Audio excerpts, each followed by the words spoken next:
bandiraɓe sehlaɓe heɗotoɓeraji jolsar jaam hiramon hande ko ñalawma alarba hawri ko nogas go lewru mai hitande ujunnaji ɗiɗi nogas joyyi kabaruji moɗon ɗemgal Pulaar hitorɗen ɓuɗɗi moɗon ko toon États-Unis puɗɗortoɗen hono kanko Donald Trump o jaɓɓima Ramaphosa ɗum gardiɗo leydi Afrique du Sud kono ko tuufade ɗum beele mo hersina ɗum toon to Maison Blanche hande toon to États-Unis hono kamɓe immigration ɓe no continue nangude yimɓe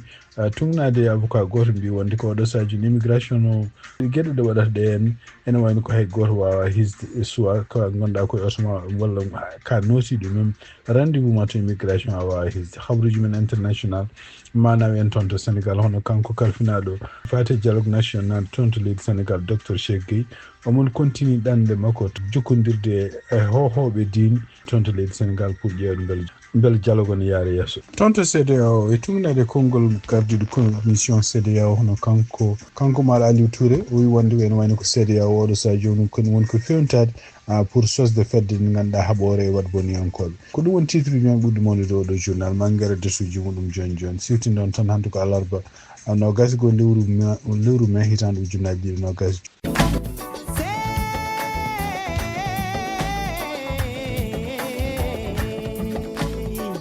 woni to woni mbo woni ko ɗum ko holɗum ɓuti bilbasi toon to leydi Mauritanie sa ummimo stade Basara aɗo nato jeere 5e ko edi dada yetto jeere nana coynaɗa keftina boutique mbo ganduɗa jeeyi ɗum ko Dieynaba Sow Maynel walla mbiya Dieynaba Alhaji jeeyowo comci prêt à porter ñootadi haadi ñootako jettoɗa kaldeɗa nenodireɗa cooda guilay comci mum prêt à porter coopérative jogiiɗo atelier tailleur to tawi jiɗɗa comci ñootaɗi yeyma tawi jiɗɗa koɗi ñootaku ñootanma kaldon famodiron yeyma guddeji worɓi kono rewɓe no jogii comci Sénégal comci Mali comci Maroc paɗe worɓe e rewɓe brodé dantel kala façon bagi ɓe jeeyi gumutoɗi Turquie kala ko neɗɗo no yotnoro no tawe ɗon ɗo boutique Bilbasi sakuji cuuroyuji ko raɓɓiri ko gueɗe rewɓe kono gueɗe worɓe kala ko gorke e debbe no cohlo kono noon ko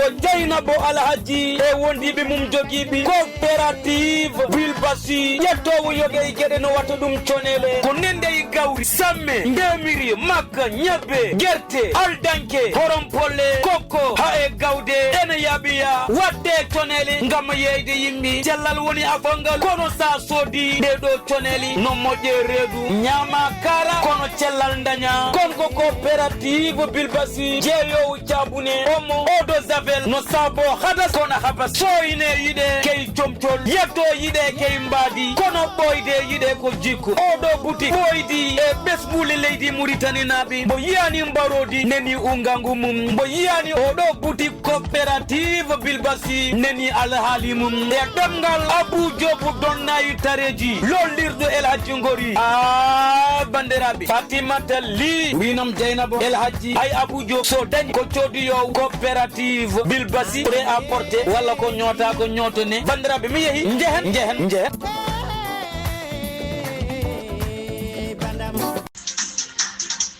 bandiraɓe sehlaɓe heɗotoɓe radio Jowol Sare jaam hiramon toon to Washington hande hono kanko gardiɗo leydi Afrique du Sud Ramaphosa ene wayno o fotti toon e hono tolno makko mo Amérique Donald Trump ɗum noon jillu makko wonno ko arde ƴewde hesɗitinde jokkodiral gongal hakkude Afrique du Sud e États-Unis siftin ɗon tan ko lebbi ɓennuɗi hono kamɓe ambassadeur mabɓe kamɓe Afrique du Sud yamirunomo yo yalto États-Unis ɗum noon ko caggal nde kanko Donald Trump e laamu makko ɓe kolliti mettere mabɓe sibabu noon ƴefti konnguɗi wiide wonde ko sifima e Donald Trump e haaluji bonɗi ko wawi wonde fof kanko Ramaphosa nde o ari nde o toon to Maison Blanche ene wayno komo ɗaminno wonde ko ma won potisal makko Donald Trump hawne ko potisal ko mbiya so e noddukuji walla jeddodiral ɗum kadi ko ɗum o tawi toon ene wayno nde weyti nde Donald Trump noddima ko toon to Oval Office e kadi noddi jeyndiyankoɓe hewɓe tawede pour jokkodiral mabɓe wonno ko dukuji hakkude mabɓe kanko Donald Trump e kanko Ramaphosa pour ko fati yeddodirde Afrique du Sud naaɓe taw ko tubakoɓe ene wayno ko goni koye warede toon to Afrique du Sud ɗum noon ko mbiyata génocide ɗum noon ene wayno ko kanko Ramaphosa o yeddi ka ɗum haala Donald Trump caggal muɗum yaltini vidéo mo ganduɗa yimɓe waɗoɓe documentaire uji yimɓe mbaɗi ɗum oɗon vidéo kadi ko kanko Elon Musk ko meɗi postude ɗum e page makko X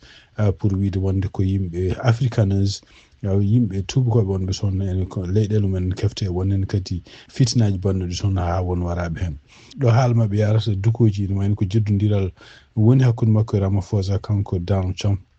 Ramaphosa e wiide muɗum wonde ko ɗiɗo vidéo ji baɗaɗi wona vidéo ji wona gouvernement kanko Afrique du Sud wona ɗum hunde nde wonde officiel wona kadi ɗi gueɗe ɗe kalteɗe ɗe wona gueɗe ɗe goɗɗe toon to Afrique du Sud ɗum noon e wayni ko caggal muɗum hono kanko Donald Trump o haali ni o wi wonde ko Elon Musk kañum hoore mum wi wonde ko ɗum ɗo ko gueɗe ɗe ganduɗa baɗoje toon kono e wiide Donald Trump ko Elon Musk kañum hoore mum yamiri walla ñaagui wonde ko tubakoɓe wiyeteɓe africaners ɓe gaddi ɗo e Amérique par ce que ɓe goni koye momtede toon toon to Afrique du Sud kaɗɗo ha no fewi siftinɗon koyno wona 54 Afrique du Sud naaɓe taw ko tubakoɓe ɓoɗeɓe gaddama ɗo e Amérique e kañumen koye men ko kanko Donald Trump yamiri yo ngar pour gona réfugié ji ɗum ɗo fof noon ko hunde nde ganduɗa kanko Ramaphosa caggal nde dugoji maɓe goɗɗoyi ene wayno ko kanko Ramaphosa kadi o siftini Donald Trump wonde ko fitinaji ne kewi toon to Afrique du Sud kono noon fitinaji ɗi ɓuri hewde hen maayoɓe ko ɓaleɓe wona tubakoɓe e kadi ene wayno ko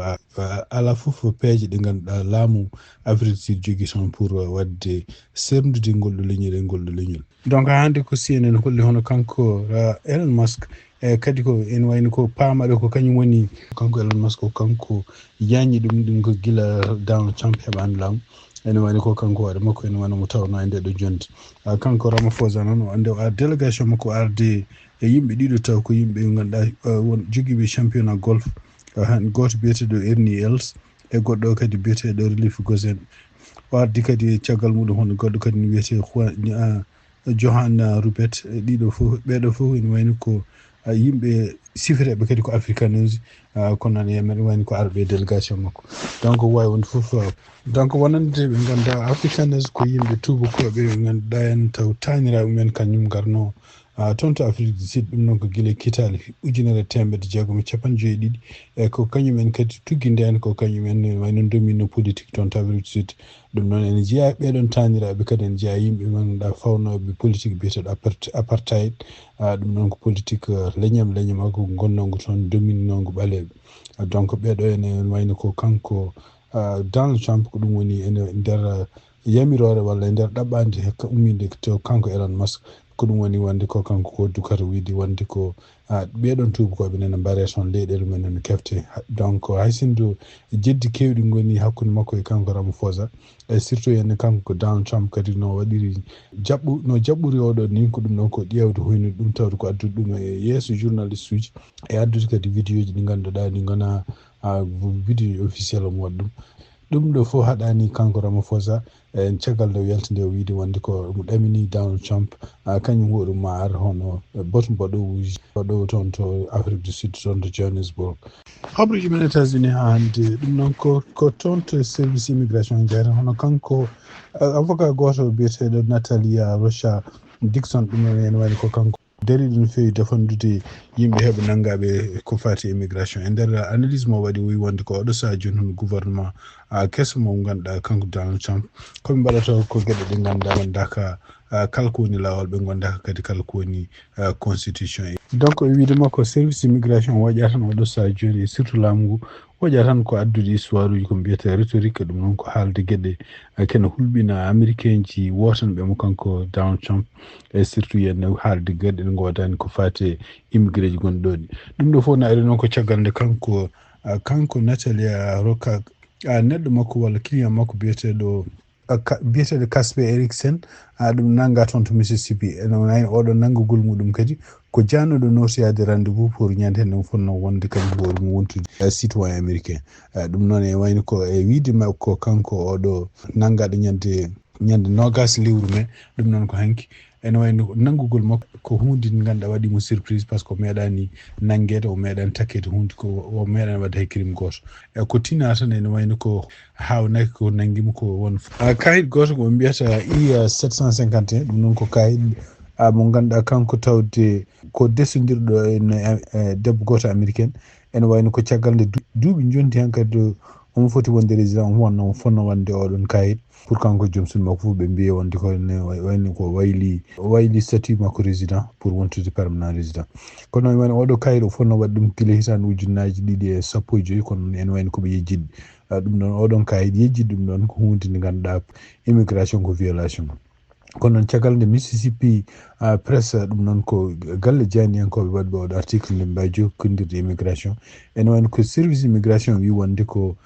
nanguimo ko en ala fof ko nawdi ɗum e wonde ko oɗo saaha joni jamiroje gummiɗi toon to ICE ɗum noon ko gouvernement Donald Trump pour nangude immigré ji ɓe ganduɗa ene ngala ɗo kayitaji ɗum wayno ko kanko Casper pour maɓɓe ko viol de loi immigration ko wawi wonde fof e tumnane hannde kanko oɗo avocat wi wonde ko oɗo saaha joni ɗo États-Unis yara ɗo ala fof bawɗo andude hol poɗɗo nanguede holmo fotani nanguede eɓe mbawi fottude maɗa aɗa dongna oto e lawol ɓe nanguma soɓe tawi wonde ko won caɗele haysoko seeɗa gonema ɓe naweta kasuji immigration en mbawi fottude ma kadi nokkuji ɗe ganduɗa an hoore ma ɗo foti notade rendez-vous ko fati immigration et surtout e wiide makko kala ɓurɓe wawde ɗoftade ɗe kuule immigration notade rendez-vous ji ma immigration nden hawnaki ma potte ma toon kadi ɓe nanguma donc ɗum ɗo fof e wiide makko kanko oɗo avocat ko gueɗe ɗe ganduɗa henne kamɓe laamu walla kamɓe oɗo agence toppiti ko fati en immigration en wayno ɓe ɗoftaki constitution ɓe ɗoftaki loi ɓe mbaɗata tan ko gueɗe ɗe ganduɗa hayso ɗum gandi ɗeɗo gueɗe kadi gona gueɗe dewɗe lawol e wiide makko kadi hande oɗo article wi wonde ko en wayno ko haysindo eɓene continue ɓeɗe nangga yimɓe oɗo saaha joni en wayno ko kasuji kewɗi ɗi ganduɗa en ponno nawde tan ko ken ɓurani ujunnaji sappo ene wayno oɗo saaha joni jaññama ha ken wawi nawde ken wona 50 ujunere walla ko ɓuri ɗum ɗon par ce que ene wayno ko yimɓe ɓe nawata caggal leydi ɓe ustima sibabude ɓe ngala nanodiral holto ɓe poti nawde ɓeɗon yimɓe habaruji men international tan to Sénégal hono kanko Ousmane Sonko e nder konngol ngol ƴefti ɗum noon ko hande alarba o wi wonde ko en wayno oɗo saaha joni hono Sénégal ken ɓuuri 170 ujunere taw ɗum ko layya ummade ɗum noon ene wayno ko ɗum ɗo ko hunde nde ganduɗa hen sibabu nde julde task nde e wiide makko ɗum ɗo kadi ko objectif gueɗɗe ɓe ɗaminno amma ɓe kebba pour wallude Sénégal naɓe donc ɓe keeɓi hen ken on 49%. ɗum noon e wiide makko kanko Ousmane Sonko siftinde on tan ko ɓuuri hewde ndiɗo jawdi ko gueɗe ko nanodiral gongal hakkude Mauritanie e kamɓe Mauritanie e Sénégal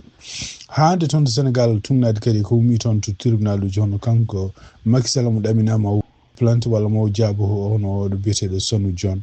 kañum hoore bindinoɗo e ko ɓooyi ko fati en wonde kanko Macky Sall mo jogui compte ken wona 1000 milliards e kadi ko ɗum ɗon ko ɗi sibabu ɗiɗon bindi hono kanko Ousmane Sonko o reftuno hen omo haala ɗiɗon haalluji e oɗo saaha joni sibabu nde o noddama tribunal kanko Sonu John ene wayno o yeddi ka ɗon haala o wi wonde ko o wi tan wonde ko Macky Sall ko kañum wonno président donc ala ko foti waɗede e ko fati en e laamu muɗum taw kañum hoore mum tinani ko wawi won fof andaka taw so tawi kanko Macky Sall omo jogori portude plainte hono Sanu John walla o jograni toon to tribunal hande en wayno kadi hono kanko biyeteɗo nder o takkama kadi toñanggue wonde kadi sibabude wonde ko gueɗe ɗe ganduɗa o wiyama o windi toon e page makko Facebook donc tumnade kabaruji gummiɗi toon ñande nogas lewru mai ɗum noon ko hanki hono juge d'instruction gonɗo tribunal tataɓo ɗum noon tribunal de Dakar kañum hoore mumen wayno takkimo oɗo saaha joni kanko Abdou Nguer takkimo wonde ko ene wayno ko wawi lollinde kabaruji ɗi gona gonga o wawi kadi haalde haala ka moƴƴani huccinde ɗum e mawɗo leydi ɗum ɗo fof ko gueɗe ɗe ganduɗa oɗo saaha joni omo takka ɗum kanko noon e wayno on kadi ko takkano hen guila mois d' avril hitande ujunnaji ɗiɗi 2025 pour kadi wonde wawi kanko hoore makko lollinde walla yañude kabaruji ɗi gona gonga ɗum noon e wayno ko guila nden konnal ngal oɗo saaha joni noon tumnade ko yalti o kanko hoore makko addanomo tan kadi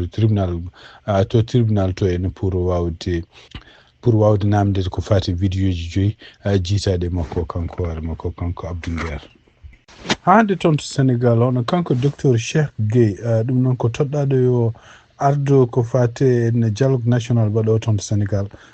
mon continue hande jilluji ɗi o waɗata ɗum noon ko e hohoɓe diniyankoɓe e leydi Sénégal e wiide makko kanko docteur Cheikh Gueye ko ƴewde hebde duwowuji e ɓeɗo hohoɓe diniyankoɓe ɗum noon ene wayno ko toon to ceso wawino fottude Serigne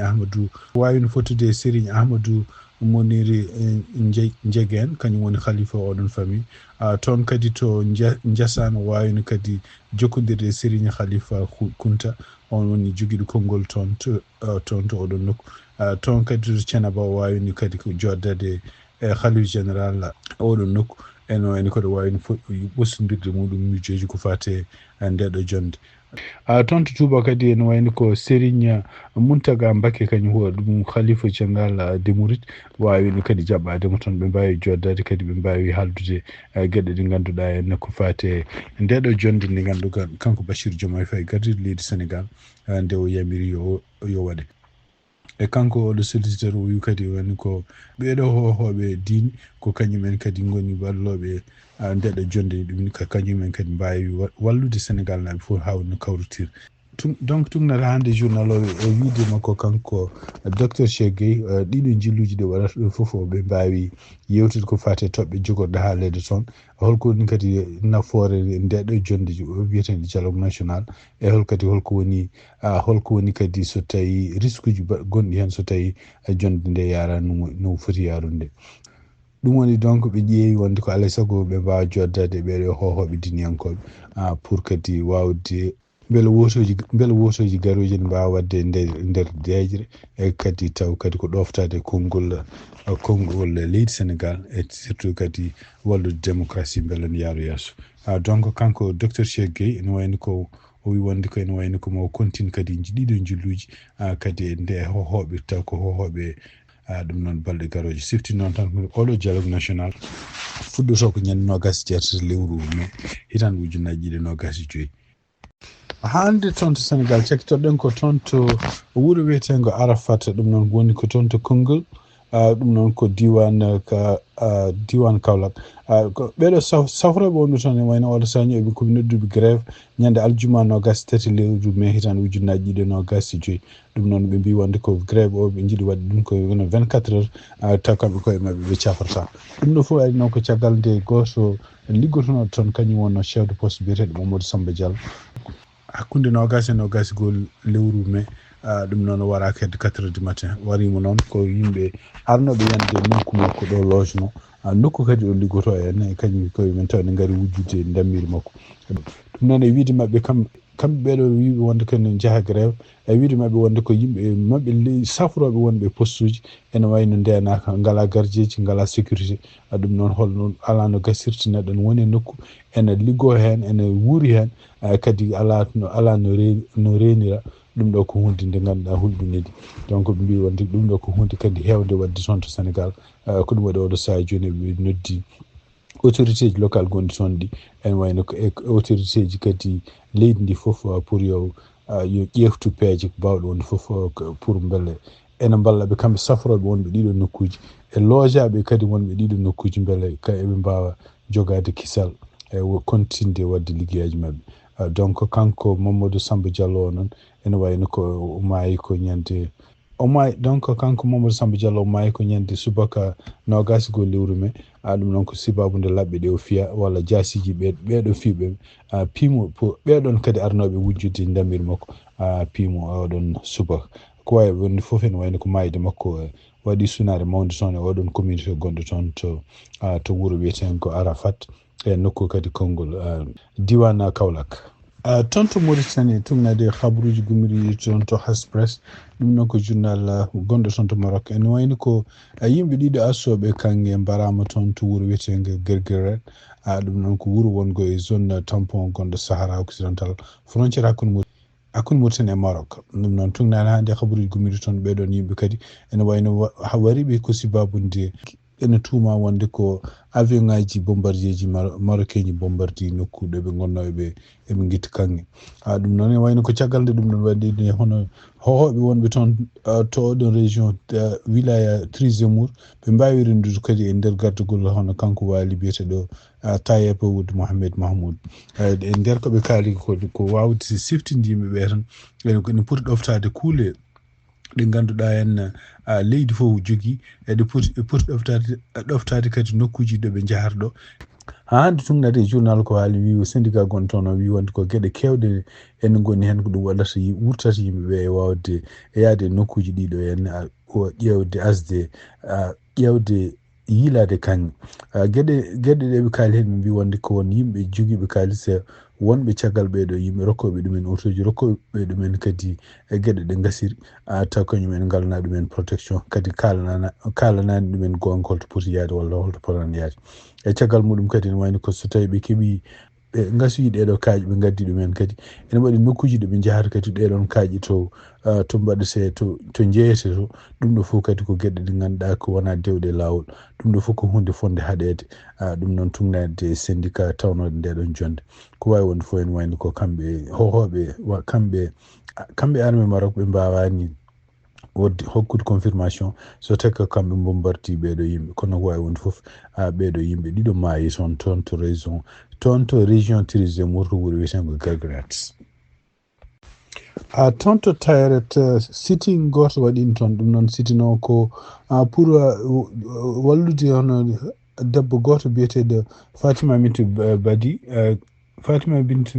Badi ɗum noon ko kanko e miñira makko rewɓe kamɓe koye terrain-ngaji ɓe jogino ɗum terrain-ngaji ɗi kadi koɓe jogino koye wilaya gonɗo Tayret ɗiɗon terrain-ngaji kadi kamɓe jeeyi ɗum guila hitan ujunaji 2020 e taw kadi ɓe jogui kayitaji ɗi kadi ko kayitaji gandaɗi ko gonga kono ene wayno ko sakkiti ko henna hono neɗɗo goto dadiɗo jeeyaɗo toon e gendarmerie national biyeteɗo Yebir Wulde Hatte kañum hoore mum ene wayno addi holli doole pour heftude ɗiɗo nokkuji taw kadi alana ɗum fof preuve ko ɗum waɗi ñande 20 lewru mai hojande ujunaji 2025 ɗum noon ko hanki sitting waɗi toon sitting o kadi wayno ko sitting o kadi ko jonde hollude mettere mum taw ko kadi ko jonde yaadude deejre kono ene wayno ko caggal muɗum police ari hen e mabɓe police o kadi ko yamirore commissaire gonɗo to Tayret 2 biyeteɗo Ahmed Na ɗum noon tugnade kadi habruji gumiriɗo toon to sénal ɗon hono ene waɗi yimɓe gañiɓe oɗon sitting caggal nde police hen e mabɓe hono kanko biyeteɗo député biyeteɗo Gamou Achour ene wayno o gañima o fiyama ha kanko hoore makko o faɗɗi militante goɗɗo kadi biyeteɗo Warda Souleymane kañum hoore mum gañima e junggo e caggal mum ne waɗi yimɓe wonɓe nangaɓe en jeeya e nangaɓe oɗon sitting hono kanko El Hadji El Eid kanko woni coordinateur général IRA e biyeteɗo kadi Bedine Machinu kañum woni responsable commission foncière e militante e yimɓe heewɓe woɗɓe tawnoɓe kañumen soit fiyaɓe soit ɓe nangaɓe e téléphone aji mumen kefta e kadi ene wayno ko tillismo gonnoɗo mbaɗɗano sitting no ene wayno kañum hoore mum firtama donc ene wayno ko tugnade hande ɗe article ko wi wonde ko hay goto fotani yiide fitina mbaɗo ni surtout ummade e laamu e mbi wonde ken wayde justice fotani hutorede doole ɗum noon kadi wayni ko ndeɗo haare wona hoore haare tan faati heftude leydi mum kono noon ko haare heftude ndimago e kadi ko haare kadi pour beele kuuli leydi ne respecté habruji men international hande tugnade communiqué gomiɗo toon to état ji leyɗele keddiɗe CEDEAO communiqué o kadi waɗa ko ñande 21 lewru mai hitande ujunaji 2025 ɗum noon hanki ɓe mbi wonde ko ene wayno oɗo sa joni CEDEAO leyɗele keddiɗe hen gon koye fewnitade pour wawde sosde doole ɗe ganduɗa e doole taw ko régional pour wawde habde waɗ boniyankoɓe wonɓe toon e oɗo région keddiɗo e Sahel hande tugnade communiqué o haali mbi wonde ko ene teskira oɗo sa joni ene wayno ko fitinaji nana ɓeydo hewde oɗo région ɗum noon kadi ko région mo ganduɗa en yimɓe wadboniyankoɓe ene keewi yande toon donc en mbi wonde ko leyɗele ɗe mbawi hollude wonde ko kañum koye men ene keɓli oɗo saha joni ɓeydude communiqué o hande wi wonde ko leyɗele ɗe kolli wonde ko ene pewniti addude ene pewniti neldude militaire uji men pour ɗum noon ko wawde jeeyde ɗeɗo doole ɗeɓe mbiyata kaɓoje wadboniyankoɓe ɗum noon ko tugnade kanko Oumar Aliou Touré kañum kon président commission CEDEAO e nder jokkondira walla France 24 e do wi donc ministre uji mabɓe toppiriɗi ko fati ngallu e ministre uji toppiriɗi ko fati défense e ma mbaw rendude ko adi haddina ha sappo e joyi lewru juin pour wawde ƴewde holno kaalisaji ndendinira pour wawde tambade ndeɗo fodde ndeɓe jiiɗi haɓay waɗi boniyankoɓe oɗo région ministre toppitiɗo ko fati défense mo leydi nigéria hono kanko mouhamadou badorou ene wayno kanko hoore makko haalino nder lewru mars o wi wonde ko ene ɗeɗon doole ma mbaw rokkude garantie mawɗo pour kisal wonande citoyen ji e ɗeɗo leyɗele CEDEAO o wi wonde ko leyɗele gonɗe sahel fof e kañum leyɗele gonɗe e sahel e surtout henna kadi banggue rewo nigéria e Benin enen jogui caɗele mawɗe ko fate en janguji baɗoji toon taw ko janguji ɗi kadi ene wayno ko jihadiste uji mbaɗata ɗum nde ɗum fof addi ɗum noon ko sibabno caɗele ɗeɗo leyɗele gonɗe sahel kamɓe nigéria e kamɓe Benin ɓe joguidi hen e leydi Mali Nigéria e Burkina Faso jaltuɓe CEDEAO guila hitande ujunaji 2025 donc daroɗo hitande ujunaji 2025